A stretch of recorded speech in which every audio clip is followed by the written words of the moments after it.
This is St. Mary's Church, and we are full of grace. And on this video series, we talk about all things visible and invisible about our faith. Greetings, everybody. I am Eddie Jansen, and we are coming to you from the Casa de Mastandreas, or just outside of the Casa de Mastandreas. We're going to talk about the men's and women's groups here at St. Mary's Church with John and Elaine Mastandreas. They are the leaders, the generals, and the first in command about both of these programs. So we're going to dive into the details with them here today. And John, I guess I'll start with you as far as the general question goes of what exactly goes on at these meetings. You know, we have these 1 hour meetings every Thursday night, and maybe every now and then they run a little bit over if we're really engaged in our conversation. So there's a lot to unpack in a short period of time, but if you could get us started and throw something on the grill of what goes on at these meetings, we could dive into those details with you. Sure. Well, now, first note that it's a little bit different between the men's and the women's group. We have a slightly different format, but I think in general what we are doing is putting a topic before people and allowing a number of things to happen. First of all, to ask questions as a group, and then to try to answer the questions as a group. We'll hear a moment about the women's group and their program. I'll give the example of the men's group and the way we choose topics. We tend to have a grab bag of topics. We'll have a different item to put on the table each week, and I'll just give you an example of some of our recent ones. We talked about why faith matters. You know, is it enough to just be a good person? Why does faith matter? Why does faith have a role? We talked about gratitude and thanksgiving. You know, can we count our blessings even when things are going badly? Does faith mean having to set aside reason? Right? How do faith and reason reinforce each other? And then just last week, we did an extended discussion on Father Bob's presentation on suffering. Not so much, well, we all appreciated very much what he had to say, the way of understanding human suffering, his recommendations for what we can do with it, and our conversation very much focused on, can we do that? Are we ready to do that? And how? How about the women's group?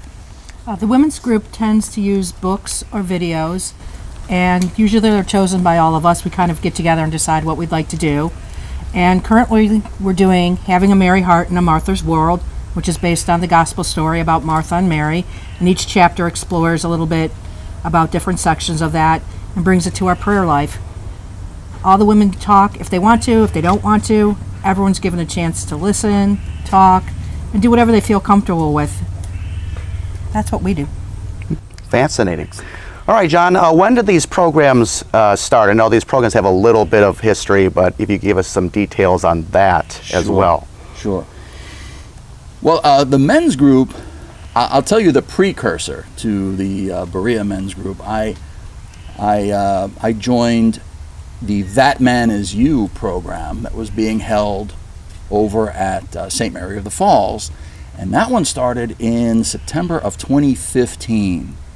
And I recognized right away that there were some very special things going on right there, and some much needed approaches to our faith happening there. So I very quickly wanted to bring something similar, or if not the same thing, into Berea. And then by January 2017, so it took us a little bit, but we finally got a pilot program going in 2017, and we've been rolling ever since. And the women's group, we had Women of Grace, which I believe began in, was it fall of 2017? Yes. So it was fall of 2017, Women of Grace came, and we had a large turnout, and we realized that people in the parish might enjoy, women of the parish might enjoy meeting together and talking about faith issues. So when Women of Grace ended, we picked up and started our own group and started forming what we thought would work for the people of St. Mary's, the women of St. Mary's. And so far it's been great, and we've all enjoyed it. All right, so moving on to the meat and potatoes of the interview, probably the most important question that we'll ask all episode is ultimately what purpose to each of these programs serve. And ultimately, there's going to be some differences between these two.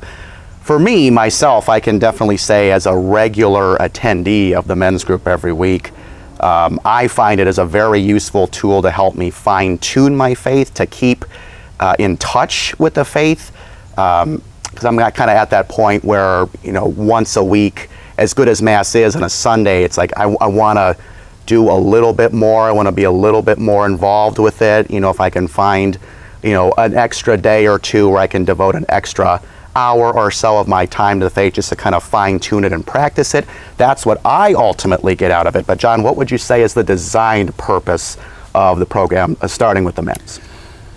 Well, starting very much what you said, and I think this will probably carry through for the women's group as well. You mentioned Mass. One of the closing statements of Mass is, "Go in peace, glorify God with your life." And I think it would be fair, or maybe even recommended, that whenever we hear that, we ought to ask ourselves, well, how am I going to do that? What's that going to look like?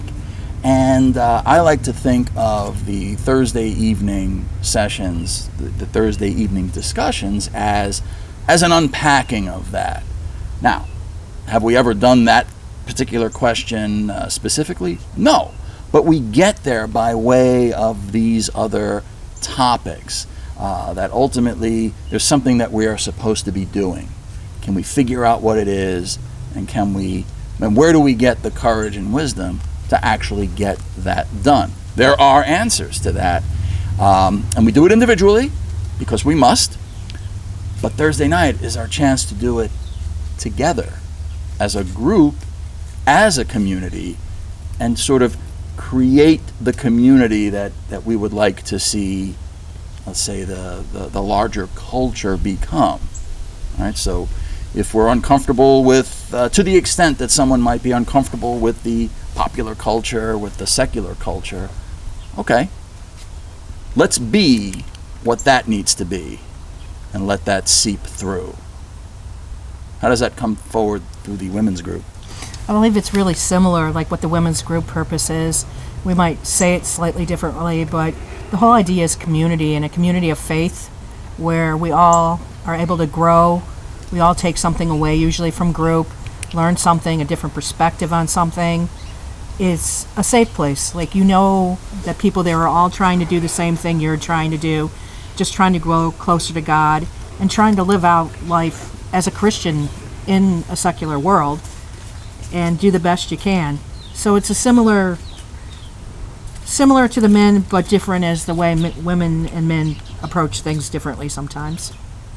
And I know too myself that as I grow older, you get exposure to what the secular world has to offer, and you need a break from that.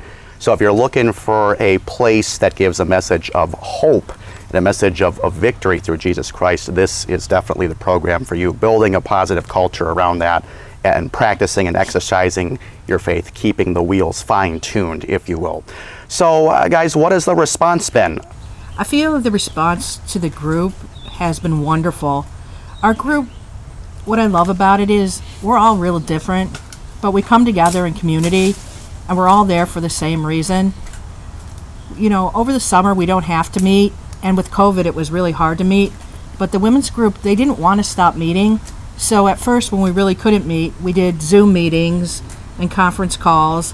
And then when we were finally able to gather, we started gathering outside on Thursday nights to continue the group. The women like the group because it's a place to center yourself. It's a place, I personally feel it's a safe place where I can learn more about God. You don't need to know everything. When we don't know anything, there's been times when we've read things and we're like, does anyone know where that came from? And then the next week, someone's researched it and come back. We've read books where I've been like, I don't know about that, and we've written the author, and the author's answered us about it. And I think the women like it because we all know we're on the journey together, and we're in different places, but we're all trying to get to the same place. And I think it's been an overwhelmingly positive response. And I've had a similar experience. And you each mentioned a couple of things that I would recall back, so the pandemic lockdowns, we too maintained our weekly, after a little bit of, we had to get our act together. Hey, we're locked down, we can't meet each other face to face. We started having telephone conference calls. Now, look, that's not the same, but we were able to maintain that sense of community, maintain the communication, maintain the discussion. And going back to something that you said about where the maybe the common culture is going, I think there's a lot to be concerned about in terms of how we do face-to-face communication as technology increases, as more and more turns to social media, impersonal media. To me, the most there's a lot of tragedy coming out of the pandemic. Often overlooked is the damage from not having that much needed face-to-face community, which I think we need more than ever. And I think the men, in a counterintuitive way, have recognized that all along, that we need to be doing this. It's not coming up anywhere else. There are very few opportunities to have these kind of consequential discussions. So sure, we'll talk about sports, we'll talk about the weather, we'll talk about politics if we're brave. But how much are we accomplishing in those conversations? What's the long-term impact? What are the consequences? It's this stuff which really matters most. And you're not going to make sense of all those other things until you get this right. And I think people have responded to that in their own way. And the way that the women come to that is going to be a little different from the men. The nature of women is a little different from the nature of man. That's a little controversial to say out loud these days, which is a shame. But we need to be able to confront that reality as a community of faith and to know what we mean by that, so that when we have those discussions with the wider world, that we're comfortable with what we're saying and that we're not overstating it and not understating it. Well said, very well said. So perhaps one of the most exciting things about these two programs is that there's always a pot on the stove, there's always a little bit of meat on the grill, there's always something cooking for the following week. So what's next? We have a lot to look forward to, and know you guys have a lot of plans in the coming weeks. So Elaine, again, we'll start with you. What's next for the women? And we'll start from there. Well, after we finished this book study, as we were discussing, Father Cole had his talk on suffering, and he mentioned a book by Albert Haas about living the Lord's Prayer, I believe is the title of the book. And the women that attended that were like, could we do that book next? And I was like, we got a big enough response, so next we'll be doing the book that Father Cole discussed. And someone else in the group mentioned that Father Haas had actually done kind of a retreat at home for people at home. So we're going to take the videos that he did for the at-home retreat to go with the book, and we'll have the videos and do the book. And we're all very excited about it because it looks like it's going to be a great study. There really is a lot of great material out there. There's also a lot of terrible material out there. So if you go online, you can find some really fascinating studies of some of these topics, and I love them. You can also find some awful ones, and you have to recognize that and scroll away. And what I will do is, as we come across something good that's available that way, I'll bring it into the group. So for the remainder of 2020, again, that sort of grab bag. And if Eddie comes in and says, hey, I saw this great video clip or article or whatever, well, chances are we will make that the topic of discussion on any given Thursday night. I will say that in January of 2021, I do plan to hold on 12 consecutive Thursdays a series of videos will be our discussion topic, and these are videos created by Knights of Columbus specifically for men in terms of what is our role? What is the role of a Catholic man in this modern world? A terrific series of videos, each one focusing on a different aspect. So watch for that in January, and if anybody is on the fence about whether you want to join this, sit in, definitely consider that series starting in January. Fantastic.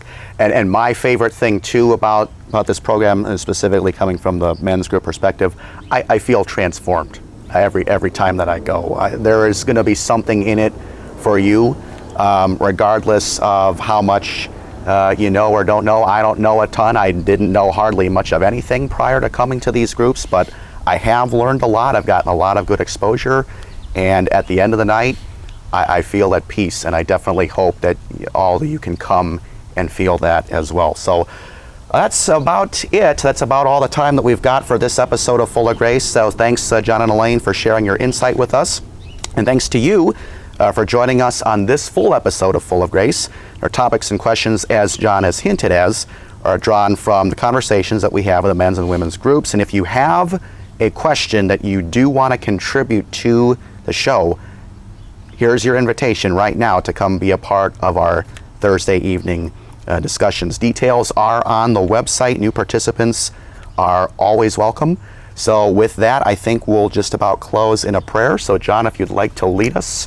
Well, actually, what I would like to do at the end of this episode is ask our viewers to pray both for the women's group and the men's group. Pray for our parish and discern for yourself. Is it time to come check out what we're doing on Thursday nights? Ask for the guidance as to whether it's time to sit in and listen in. There's no commitment. There's no homework. All you have to do is join us 7 p.m. on Thursday evenings. The women's group is meeting in the Garrity Center meeting room, and the men's group these days is meeting in the chapel at the church. So pray on that, and pray for us so that these programs can continue to spread the Catholic community. Excellent. All right. So for John and Elaine, Aston and Andrea, I am Eddie Jansen saying thanks so much for being with us, and so long from Berea. We will see you next time on another episode of Full of Grace.